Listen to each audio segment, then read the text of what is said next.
They see and hear us from a place we can't see or hear them. That's the famous saying about the supernatural. And indeed, it is true, they do see us and hear us from a place we can't see them or hear them. Sometimes, it's just for fun, just because they're mischievous in nature, just because they want to scare us, create fear in us. And sometimes, it's the after effects of black magic.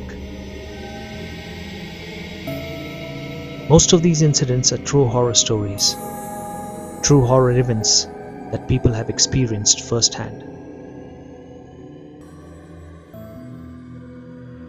My father, Ahmed, met with 2 supernatural encounters in his entire lifetime.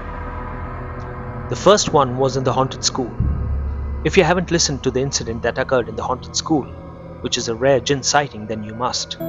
It's a very interesting incident and a rare jinn occurring.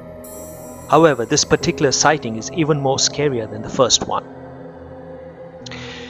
Well, to tell you a little about my father, he was a dynamic, energetic, and a passionate personality. He had a flair for discovering and learning new things. He was a genius. He was an educationist. He educated thousands of children from the poor section of the society. He ran a school in an old 2-story building in which he had his first supernatural experience. However, his second sighting was far more creepy and scarier than the earlier one. He happened to sight one of the very rare species of the jinn. Jinn, demon, spirit, ghost, whatever you want to call it, but the matter of fact remains that the supernatural is a world hiding from our sight, and they sometimes do reveal themselves to us, especially when our worlds collide. So this particular true incident is the sighting of the headless jinn or demon. It's considered to be extremely rare that this particular kind of jinn reveals itself to a human. Okay, so the story goes like this. My father Ahmed one day got news that his brother-in-law was very sick. It had been quite a few days since his brother-in-law was sick, and the day my father got the news, he decided to visit his brother-in-law. The story took place around the 1970s, and back then in India, transportation was not adequate. There were few buses and fewer two-wheelers and rickshaws. So traveling from one locality to another was an issue. Another problem was that my father had to first finish his work at school and then attend to his personal work. And by the time my father would finish his work at school, it would already be past 4:30 in the evening. He then had to walk to a place where he could find a bus or a rickshaw. Then he had to wait for the bus or the rickshaw, as there were few and their frequency of commuting was even lesser. So finally, by the time he found a means of transport and reached his brother-in-law's place, it was past 6:30 in the evening. It was beginning to grow dark. He spent a while at his brother-in-law's house, spoke to his sister, had dinner, and by the time he was ready to leave for home, it was around 9 p.m. Real late for those days. Open fields and grounds instead of roads, no street lights, pitch dark, few houses scattered around in every locality, mud roads, and to top it all, transportation issues. And even though his sister and brother-in-law asked him to stay the night, he declined and decided to head home. And so he said his goodbyes and started to walk to the bus stop. He was just around the bus stop when the last bus for the night zoomed past him. He yelled for the bus driver to stop and ran behind the bus, but the bus driver couldn't care less, and my father missed the last bus.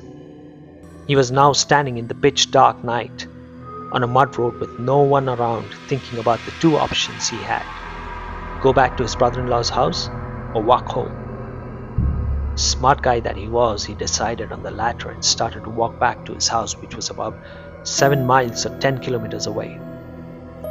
He walked through the darkness. He reached his locality at around 11 p.m. and was just one street away from his house, just one street. It was one straight stretch of a street, and right in the middle of the street was a lamppost. And under the lamppost, my father saw a man walking towards him. Finally a fellow human being, was my father's first thought.